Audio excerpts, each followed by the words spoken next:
Hello दोस्तों, आप सभी लोगों का इंदिरात एकेडमी में हार्दिक स्वागत है।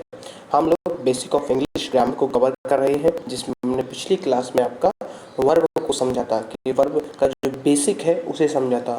देखिए दोस्तों, आज हम शुरू करेंगे आपके जो जितने भी पार्ट्स ऑफ स्पीच होते हैं, जो आपके पार्ट्स ऑफ स्पीच होते हैं उनका हम रिकॉग्नाइजेशन सीखेंगे। क्या सीखेंगे? आज हम रिकॉग्नाइजेशन सीखेंगे पार्ट्स ऑफ स्पीच का। रिकॉग्नाइजेशन सीखेंगे आपके पार्ट्स ऑफ स्पीच का दोस्तों।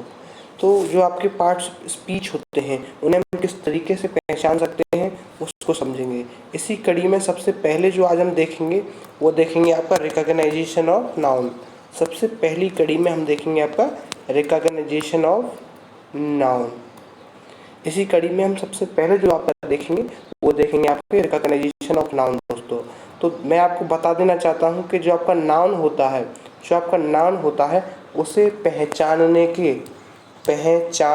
के 10 तरीके होते हैं। कितने तरीके? 10 तरीके। आपका जो नाउन है उसे पहचानने के हमारे पास 10 तरीके हैं दोस्तों। उसी कड़ी में सबसे पहला जो तरीका जिसे हम कह सकते हैं दोस्तों, वो कह सकते हैं सब्जेक्ट के रूप में। किस रूप में? सब्जेक्ट के रूप में। मैंने आपको बताया था कि जब भी आप वर्ब से हु का क्वेश्चन करेंगे, जो आपका आंसर आएगा दोस्तों, वो आपका क्या होगा? नाउन होगा या फिर आपका सिमिलर टू नाउन होगा। यही तो मैंने आपको बताया था। और मोस्ट प्रोबेबली जो आपका होता है वो आपका नाउन ही होता है। सबसे ज़्यादा चांसेस जो होते हैं वो होते हैं आपका नाउन। तो इसको आप कह सकते हैं कि जब भी आप सब्जेक्ट पता करने के लिए वर्ब से आपका हु का क्वेश्चन करेंगे, जब भी आप सब्जेक्ट पता करने के लिए वर्ब से आप हु का क्वेश्चन करेंगे, जो आपका जवाब आएगा वो आएगा आपका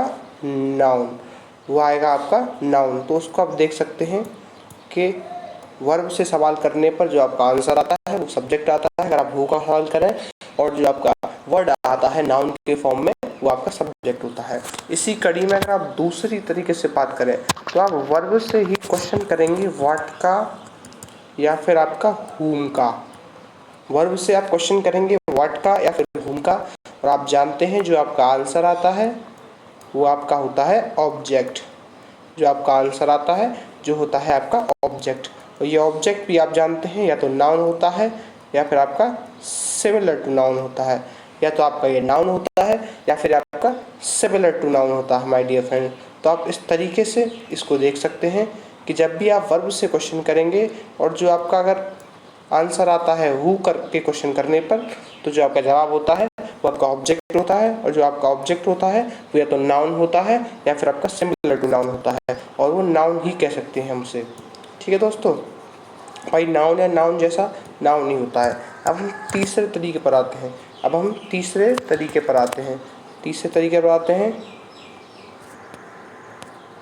तो हम कह सकते हैं वर्ब से क्वेश्चन आप करें वाई या फिर आप वैन करके। वर्ब से क्वेश्चन करें आप वाई या फिर वैन करके।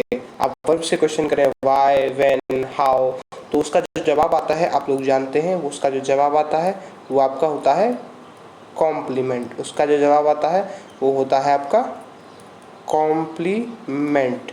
ये हमने पिछली क्लास में देखा था। आप इस तरीके से जब भी क्वेश्चन करेंगे, भाई व्हाट, हुम और हु करके तो हम पहले ही क्वेश्चन कर चुके हैं। हु करके आपका जो जवाब आता है वो सब्जेक्ट आता है। व्हाट और हुम करके जो क्वेश्चन करते हैं वो आपका ऑब्जेक्ट आता है। उसके अलावा जो आपके ये बच्चे कुछ जो भी हैं आपके WH वर्ड्स होते हैं, वाई, व्हेन, हाउ। अगर मैं कहूँ हाउ से तो एडवर्ब आता है, लेकिन वाई अगर व्हेन से अगर हम देखें, या फिर बहुत से और भी हो सकते हैं। एडवर्ब में भी आपका कुछ पार्ट है जिसे हम कह सकते हैं इसका रूट वर्ड जो होगा, यानी कि जो आपका रूट वर्ड होगा वो हमेशा आपका नाउन ही होगा। जो आपका रूट वर्ड होगा वो आपका नाउन ही होगा। इसको आप देख सकते हैं इस तरीके से। अगर मैं कहूँ, आप इसको इस तरीके से देख सकते हैं। मैं लिख दूँ यहाँ पर नाउन। भाई अगर कम्प्लीमेंट आपका नाउन है वो किस तरीके से होगा? भाई जो कम्प्लीमेंट मैंने आपको बताया था वो नाउन कब हो सकता है? वो नाउन हो सकता है अगर मैं कहूँ ही इज़ राम। मैंने लिख दिया ही इज़ राम, तो भाई ये वर्ब है, आप इससे वाट और हुम का सवाल कीजिए या फिर हु का भी सवाल कीजिए। हु का सवाल भाई ये तो अब सब्जेक्ट है ही, लेकिन इसका जो है वाट और हुम का सवाल जब करेंगे तो उसका आंसर नहीं आएगा। लेकिन इसके जो बाद वाला वर्ड है ये आपका कॉम्प्लीमेंट होगा, कॉम्प्लीमेंट भी ये आपका नाउन होगा। तो मैं उम्मीद करता हूँ कि आप इस तरीके से इस चीज़ को समझ सकते हैं। अगर मैं बात करूँ एडजेक्टिव के लिए, अगर मैं बात करूँ आपका एडजेक्टिव के लिए, तो मैं अगर लिख दूँ he is honest, he is honest, तो जो आपका ऑनेस्ट है ये आपका एडजेक्टिव है। ऑनेस्ट जो है ये आपका एडजेक्टिव है। अगर मैं लिखूँ एडवर्ब के लिए, अगर मैं लिखूँ एडवर्ब के लिए दोस्तों, तो वर्ब से अगर आप क्वेश्चन करें, WH वर्ड से अगर आप क्वेश्चन करें वर्ब से, कौन कौन से को छोड़कर, वाट को, हुम को और आपका हु को, क्योंकि इनका तो हम देख ही चुके हैं कि इनसे क्या क्या आता है। तो जो आपका जवाब आएगा दोस्तों, वो आपका जवाब आएगा, वो आएगा आपका एडवर्ब। जो आपका जवाब आएगा वो आपका आएगा एडवर्ब। जो जवाब आएगा वो आएगा आपका एडवर्ब। जब भी आप वर्ब से क्वेश्चन करें WH वर्ड से, वाट हुम और हु को छोड़कर जितने भी हैं, एक्सेप्ट लिख सकता हूँ मैं यहाँ पर, जितने भी होंगे वो जो आपका आंसर आएगा वो आएगा आपका एडवर्ब। एडवर्ब जो है आपका आंसर आएगा दोस्तों। तो अब हम बात करें अपने चौथे उस पे चलते हैं। अब हम अपने चौथे पर चलते हैं, यानी कि चौथा जो तरीका है दोस्तों, तो इसको आप इस तरीके से देख सकते हैं कि अपस्ट्रॉफी एस के बाद, अपस्ट्रॉफी एस के बाद जो आपका वर्ड होगा वो आपका नाउन यूज़ होगा। अपस्ट्रॉफी एस के बाद जो आपका वर्ड है वो आपका जो है नाउन यूज़ होगा, और ये होगा आपका दोस्तों 99.9% अगर हम इसे कह सकते हैं। अपस्ट्रॉफी एस के बाद जो है आपका नाउन होगा, कितना, अपस्ट्रॉफी एस के बाद आपका 99.9% जो है वो आपका नाउन होगा। पांचवा तरीका अगर मैं लिखूं तो अपस्ट्रॉफी एस के पहले, अपस्ट्रॉफी एस के पहले जो है आपका नाउन यूज़ होगा, और ये आपका इसके जो यूज़ होने के चांसेस हैं दोस्तों वो हैं आपके पूरे 100%। अपस्ट्रॉफी एस के पहले नाउन का यूज़ होने के चांसेस जो हैं दोस्तों वो है आपके 100%। मैं इसका एक एग्जांपल लिख सकता हूँ, आप उस तरीके से देख सकते हैं। मैं लिख दूँ राम्स फादर, मैं लिख दूँ राम्स फादर, यानी कि राम के पिताजी, यानी कि राम के पिताजी। तो राम जो है दोस्तों ये आपका नाउन है, और जो फादर साहब हैं ये भी आपका नाउन है। ये आपका प्रॉपर नाउन है, ये आपका कॉमन नाउन है। ये आपका प्रॉपर नाउन है, ये आपका फादर जो है ये कॉमन नाउन है। तो मैं उम्मीद करता हूँ ये चीज़ें आपको समझ में आ रही होंगी। तो आगे चलते हैं, अब हम बात करें इसके छठवें तरीके के ऊपर। इसके छठवें तरीके के ऊपर, तो छठवां ये हम कह सकते हैं कि आर्टिकल के बाद, आर्टिकल के बाद जो आपका आएगा वो आपका नाउन का यूज़ होना जो है आपका 100% सुनिश्चित कह सकते हैं आपसे, 100% सुनिश्चित किया जाएगा कि जो है आर्टिकल के बाद आपका नाउन का यूज़ हो, आर्टिकल के बाद आपका नाउन का यूज़ हो। जब भी आपका आर्टिकल आएगा उसके बाद आपका नाउन का यूज़ होगा, क्योंकि इसकी वजह यह है दोस्तों कि आपको मैं यहाँ पर नोट डाल के बता सकता हूँ कि जो आपका आर्टिकल है इसका यूज़ क्यों होता है। आर्टिकल का यूज़ क्यों होता है? आर्टिकल का यूज़ आपका दोस्तों नाउन के लिए होता है। आर्टिकल का यूज़ आपका नाउन के लिए होता है। जब भी आपका सेंटेंस में नाउन होगा, अगर वो नाउन आपका सिंगुलर है, अगर अब आपका नाउन सिंगुलर है तो आर्टिकल जो है आपका 100% यूज़ होगा। आर्टिकल जो है आपका वो 100% यूज़ होगा। तो इस तरीके से मैं आपको ये बता देना चाहता हूँ कि जब भी आप सेंटेंस में कोई भी आर्टिकल देखें तो आप ये समझ लें कि सेंटेंस में जो है आपका नाउन का यूज़ होना सुनिश्चित किया जाना चाहिए, या फिर सेंटेंस में आपका नाउन होगा ही होगा। एक एग्जाम्पल के साथ हम इस चीज़ को समझ सकते हैं। अगर मैं कहूँ an honest man, an honest man, तो आप यहाँ पर कह सकते हैं कि साहब ये तो आपका एडजेक्टिव है, ये तो आपका एडजेक्टिव है। तो आप किस तरीके से कह सकते हैं कि ये जो आर्टिकल है ये आपका नाउन के लिए यूज़ हुआ है। तो मैंने आपको कहा कि जब भी आपको आर्टिकल दिखे सेंटेंस में, जब भी आपको आर्टिकल सेंटेंस में दिखे तो आप ये मान लीजिए कि उस सेंटेंस में नाउन का यूज़ होना सुनिश्चित है। तो उसके बाद जो आपका फुल स्टॉप से ठीक पहले का जो वर्ड होगा वो आपका नाउन होगा। जो फुल स्टॉप से ठीक पहले का जो आपका वर्ड होगा वो आपका नाउन होगा। तो आप इस तरीके से इसको समझ सकते हैं कि मान लीजिए आर्टिकल लिखा है और उसके बाद आपका कोई वर्ड है, तो वो आपका नाउन होगा। उसका वर्ड जो है आपका नाउन होगा। जैसे मैं लिख दूँ देयर इज़ आ कैट। भाई जो आपका कैट है दोस्तों, वो आपका सिंगुलर नाउन है। जो आपका कैट है वो आपका सिंगुलर नाउन है, ये आप जानते हैं, ये आपका सिंगुलर नाउन है। तो इससे पहले आपका आर्टिकल आपका यूज़ होगा क्योंकि ये सिंगुलर नाउन है। सिंगुलर नाउन बाय ए और एन जो आर्टिकल है वो आपके सिंगुलर नाउन के साथ यूज़ होते हैं। ए और एन का जो है यूज़ होगा वो आपका सिंगुलर नाउन के साथ यूज़ होगा।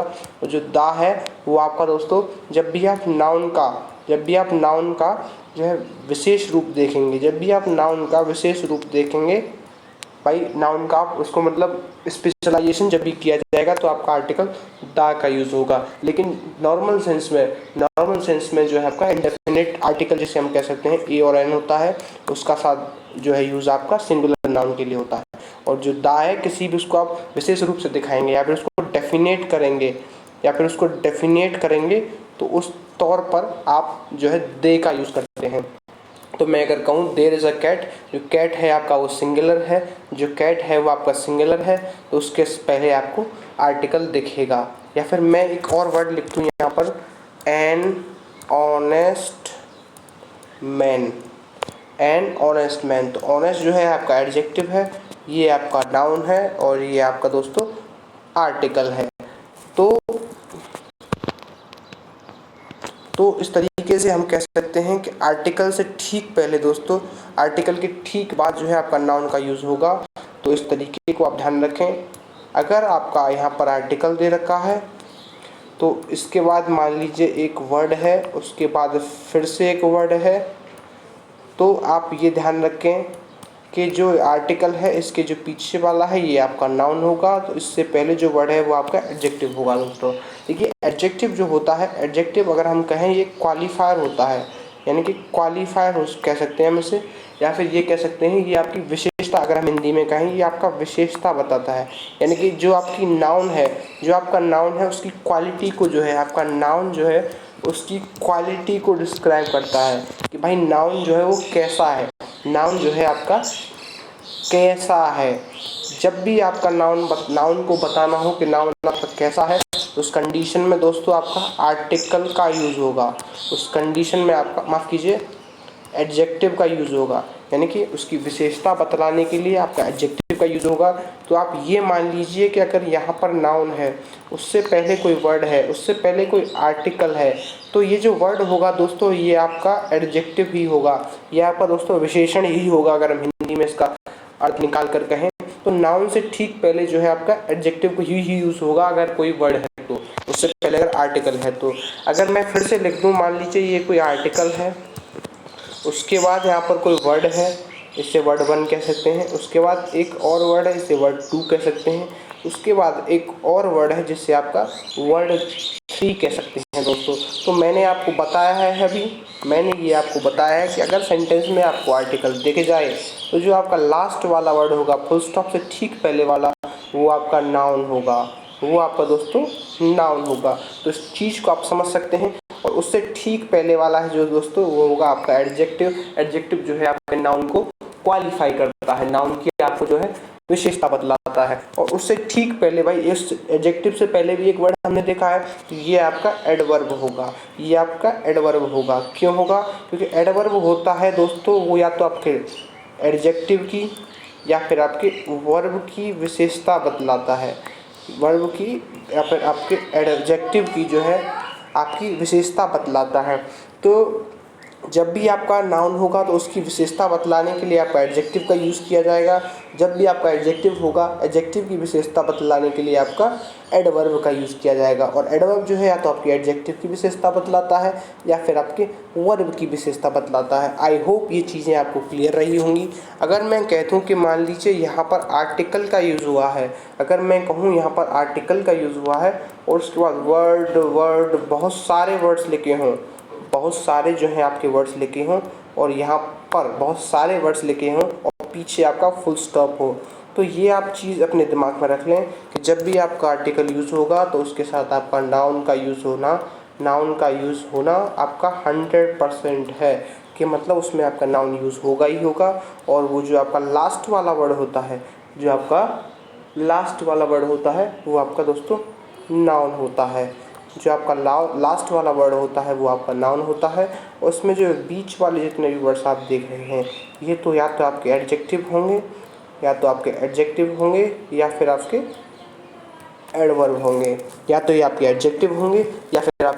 एडवर्ब होंगे, तो मैं समझ सकता हूँ कि यहाँ पर आपको जो चीज़ें हैं वो क्लियर हो रही होंगी। अगर मैं एक एग्जांपल के साथ लिखूँ, जैसे ही इज़ अ बॉय, तो ये आपका नाउन है, इससे पहले आपका आर्टिकल का यूज़ हुआ है। अगर मैं लिखूँ he is an honest boy, तो यहाँ पर आपका आर्टिकल दिख रहा है और इसके ठीक फुल स्टॉप से पहले आपका नाउन होता है, उससे पहले आपका एडजेक्टिव होता है। एडजेक्टिव इसको बताता है कि जो आपका नाउन है वो कैसा है। नाउन यानी कि बॉय जो है कैसा है, बॉय है आपका ऑनेस्ट, या फिर ये कहें लड़का जो है आपका वो है आपका ईमानदार मेरे दोस्तों। तो मैं उम्मीद करता हूँ ये चीज़ें आपको क्लियर हो रही होंगी। मैं यहाँ पर ऐसे लिख दूँ, he is a very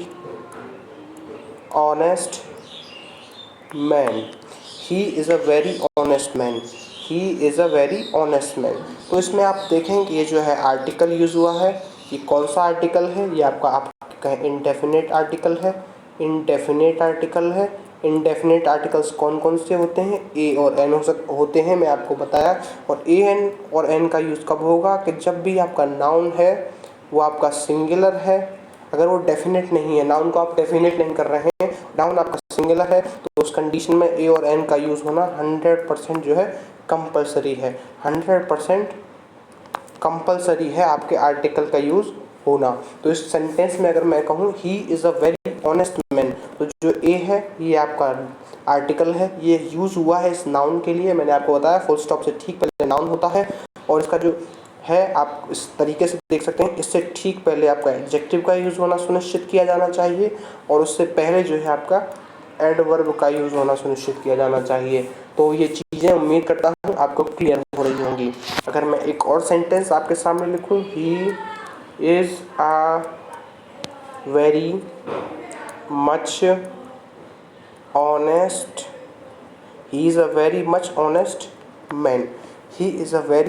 honest man. तो इस सेंटेंस में अगर आप देखें, ये आपका आर्टिकल का यूज़ हुआ है, और ये आपका दोस्तों नाउन है, तो आर्टिकल है, उसके फुल स्टॉप से ठीक पहले आर्टिकल उस नाउन के लिए यूज़ हुआ है, ये चीज़ आप क्लियर हुई होगी। इससे ठीक पहले ये आपका एडजेक्टिव है, इसका मतलब जो है इस नाउन की विशेषता बताया जा रहा है कि नाउन कैसा है, यानी कि जो है आपका नाउन है वो आपका ईमानदार है। तो इससे पहले मच, ये आपका एडवर्ब है, ये आपकी जो है एडजेक्टिव, इसकी विशेषता बतला रहा है कि जो आपका एडजेक्टिव है वो कैसा है, भाई ईमानदार है। ईमानदार कैसा है, बहुत ज़्यादा, यानी कि मच अगर मैं कहूँ तो ये, और वेरी मच, ये भी इस जो है एडजेक्टिव की विशेषता बतला रहा है, बहुत ज़्यादा ईमानदार है। अगर मैं कहूँ इसको हिंदी में अगर हम ट्रांसलेट करें तो लिख सकते हैं बहुत ज़्यादा ईमानदार। तो मैं कहूँ कितना ईमानदार, तो आप कहोगे बहुत ज़्यादा ईमानदार। और आदमी कैसा है, तो आप कहोगे ईमानदार। तो जो ईमानदार यानी कि जो मैं कहूँ ऑनेस्ट है, जो आपका एडजेक्टिव है वो इस नाउन की विशेषता बतलाएगा, और जो बहुत ज़्यादा यानी कि वेरी मच, जो आपका वेरी मच है वो आपका इस एडजेक्टिव की विशेषता बतलाएगा। उम्मीद करता हूँ ये थोड़ी सी जो आपका डिफरेंसेस हैं जो इन दोनों चीज़ों के बीच में, एडवर्ब एडजेक्टिव के बीच में और आपका नाउन के बीच में, वो आपको क्लियर रहा होगा। तो अगले सेगमेंट में अगर मैं कहूँ, 7वां तरीका मैं कहूँ जो है वो नाउन को पहचानने का क्या हो सकता है, तो आप इसको इस तरीके से देख सकते हैं कि एडजेक्टिव के साथ जो है आपका नाउन का यूज़ होगा, मैंने आपको बताया कि मान लीजिए नाउन है यहाँ पर नाउन है तो उससे पहले आपका एडजेक्टिव होता है। तो इस तरीके से आप देख सकते हैं। और इसके जो है चांसेस यूज़ होने के दोस्तों वो 50% होते हैं। इसके चांसेस होते हैं 50% चांस। कैसे इस चीज़ को आप देख सकते हैं, अगर मैं लिखूँ he is an honest man, he is an honest man, तो जो आपका मैन है वो नाउन है, इससे ठीक पहले आपका एडजेक्टिव का यूज़ हुआ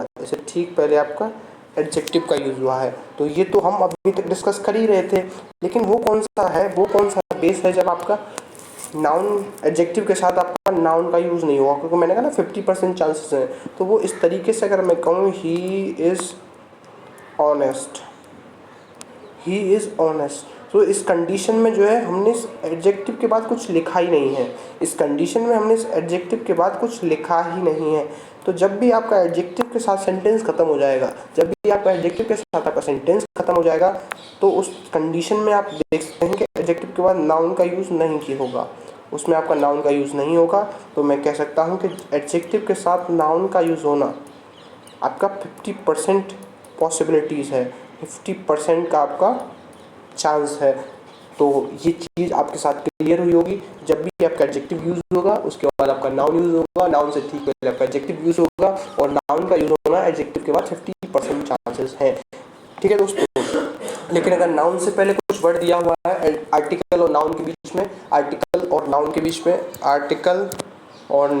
बीच में कुछ वर्ड दिए हुए हैं, तो जो ठीक पहले वाला वर्ड होगा ये आपका एडजेक्टिव होगा। आई होप ये चीज़ें तो आपको क्लियर हो ही गई होंगी। तो अपने नेक्स्ट उस पर चलें, यानी कि अपने 8th सेगमेंट पर चलें, 8वें पॉइंट पर चलें। तो आप ये ध्यान रखें कि आपका जो नो होता है, जो आपका नो जिससे आप कहते हैं नहीं, जो आपका नो होता है उसके बाद आपका नाउन आता है, आएगा। जो आपका नो होता है या जिसका मतलब होता है नहीं, उसके बाद आपका नाउन आएगा। क्यों आएगा? दरअसल ये जो नो होता है ये आपका होता है एडजेक्टिव। देखिए, अगर मैं नो को थोड़ा आपके सामने क्लियर करूं, तो जो आपका नो होता है इसका मतलब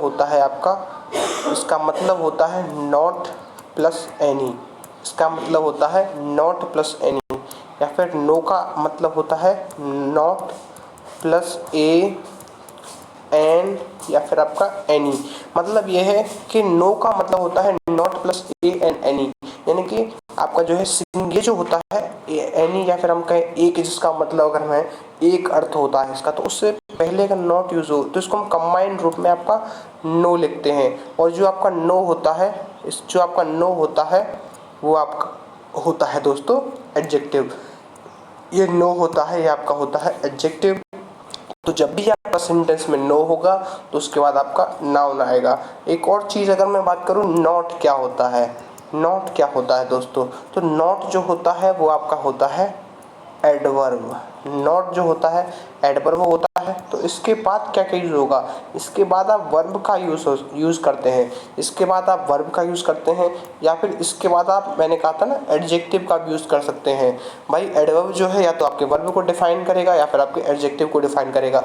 लेकिन कभी कभी जो है आपका इसके बाद आपका नाउन का भी यूज़ किया जा सकता है। इसके बाद आपका नाउन का भी यूज़ किया जा सकता है। इसको मैं कह सकता हूँ कि समटाइम्स ये पॉसिबल है कि आपके जो नॉट है उसके बाद आपका नाउन का यूज़ हो। तो जो नो और नॉट में आपका जो डिफरेंशिएशन वो क्लियर हो गया होगा।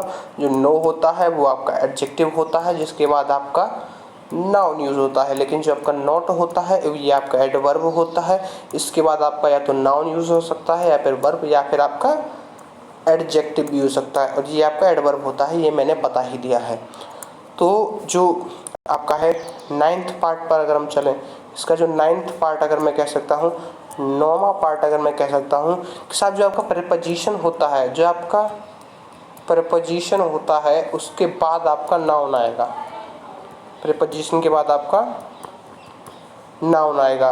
प्रीपोजिशन के बाद आपका नाउन आएगा। तो इसके कितने चांसेस हैं, इसके कितने चांसेस हैं दोस्तों, तो इसके चांसेस हैं दोस्तों 99.9%। तो 99.9% जब भी आपका प्रीपोजिशन यूज होगा, जब भी आपका प्रीपोजिशन यूज होगा उसके बाद आपका नाउन होगा। जैसे मैं कह दूं ऑन द टेबल, है ना, या फिर इन रूम, तो इन सब चीज़ों में आपका ये प्रीपोजिशन है, इसके बाद आपका नाउन का यूज़ होगा। तो ये आपका 9वां तरीका है जिसके साथ हम इसको पहचान सकते हैं। अगर मैं 10वें उसकी बात करूं तो आप इस तरीके से देख सकते हैं, नाउन, एडजेक्टिव या फिर एडवर्ब, और इधर आपका नाउन। तो दोस्तों मैंने आपको भी बताया था कि प्रीपोजिशन के ठीक बाद आपका नाउन यूज़ होगा, प्रीपोजिशन के बाद आपका नाउन यूज होगा, जिसके चांसेस जो हैं वो 99.9% है। लेकिन प्रीपोजिशन के पहले आपका नाउन यूज हो सकता है, एडजेक्टिव यूज हो सकता है, या फिर आपका एडवर्ब यूज हो सकता है। तो इसका मतलब अगर मैं कहूँ कि प्रीपोजिशन से पहले नाउन के यूज होने के कितने चांसेस हैं दोस्तों, उसके जो चांसेस हैं वो है आपका 33.3%। उसके जो चांसेस हैं दोस्तों वो है आपके 33.3%। तो इसी के साथ आज हमने दोस्तों ये समझ लिया है कि जो आपका नाउन है दोस्तों, वो आपका जो आपका नाउन है उसको आप कैसे पहचान सकते हैं। नाउन को पहचानना हमने सीख लिया है, और जो नाउन का कहाँ कहाँ कैसे कैसे यूज हो सकता है उसको हमने ढंग से समझ लिया है।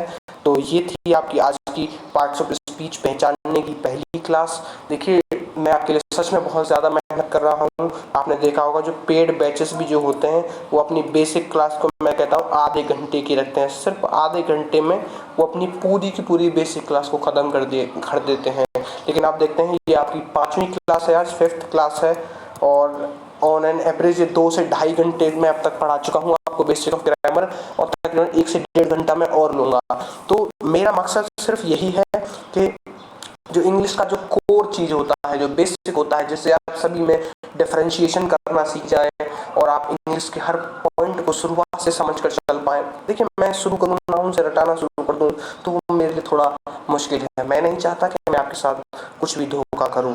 तो एक और चीज़ मैं आपको यहाँ पे बता देना चाहता हूँ कि जो आपको मैंने पढ़ाया है इसको आप क्लास में हमेशा ये ध्यान रखें, आप क्लास लेते समय केवल समझें, उसको केवल समझें, नोट ना करेंगे।